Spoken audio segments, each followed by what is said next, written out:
नाव सांगा. माझं नाव दत्तात्रय सुखरू पाटील. मी नगावचा राहणारा शेतकरी. मी इथं कांदा आणलेला आहे. माझ्या मित्रांचा कांदा आहे.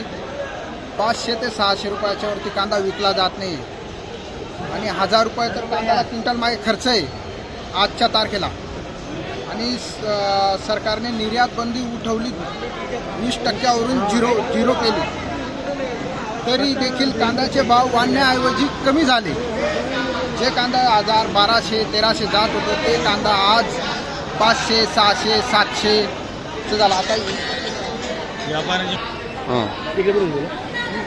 जे कांदा आहे हे 600 रुपये 700 रुपये गेले. हे 800 रुपये, हे 800 रुपये. हा कांदा बघून घ्या तुम्ही. कांदा 800 रुपये आज म्हणजे हा कांदा निर्यात बंदी उचलून देखील शेतकऱ्यांना त्याचा फायदा नाही आहे. उलट शेतकऱ्यांचं नुकसान झालेलं आहे. मग शेतकऱ्यांच्या कांद्याला जितकी विदेशात मागणी तितका कांदा पाठवला जात नाही. त्या व्यतिरिक्त गहू, हरभरा, मका यांचे देखील तेच कंडिशन आहे. आता गहू खरेदी होतोय 2000 पासून तर 2400 रुपयापर्यंत. जे गहू देखील परवडत नाही आहे. आणि मका 1700 पासून 2000 रुपयापर्यंत खरेदी होतो. ज्याला हमीभाव 2250 रुपये, तो मका 1800, 1700 असा घेतला जातो. तरी देखील शेतकऱ्यांची एवढी अपेक्षा आहे की जे हमीभावाचे भाव आहेत कमीत कमी त्या भावापर्यंत तरी खरेदी व्हावी. असं शेतकऱ्यांचं MSP आहे त्या लेवलला तरी खरेदी करावी असं शेतकऱ्यांचं सर्वांचं म्हणणं आहे सरकारकडे. मी रमेश सुखदेव पाटील, नागावचा शेतकरी आहे.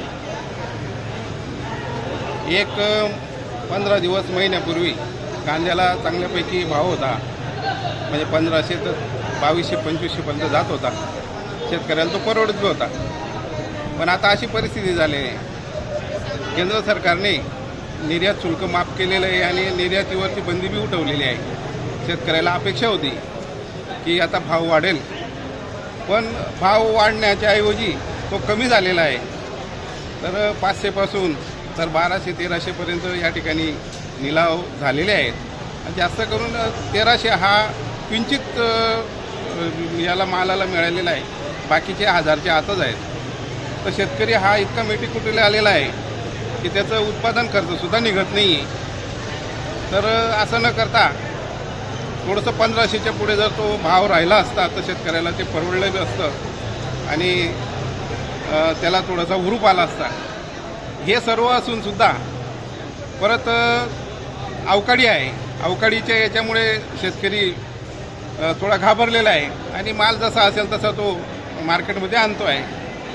तर अशा परिस्थितीमध्ये थोडंसं शासनाने लक्ष देऊन थोडा भाव जर वाढवला तर चांगलं होईल आणि शेतकऱ्याला बी ते परवडेल अशा पद्धतीने मी अपेक्षा करतो. माझं नाव पांडुरंग सोमनाथ सरगर, राहणार नवे बदाने. गेल्या आठवड्यात कांदा आणलेला होता, तो कांदा 1100 रुपये गेला आणि त्याच्यातला उरलेला कांदा आज आणलेला आहे तर तो 800 रुपये गेला. 20% निर्यात शुल्क कमी करून सुद्धा कांद्याला भाव मिळत नाही. अशी सरकारची परिस्थिती. कांद्याला खर्च क्विंटलला 1000-1100 रुपये येतोय. गोणी आम्हाला तिथून ट्रॅक्टरमध्ये इथं आणण्यापर्यंत आम्हाला 50 रुपये गोणीला भाडं आहे आणि कांदा 8 रुपये किलो गेलेला आहे. काय पडणार आहे शेतकऱ्याला? काय मागणी तुमची?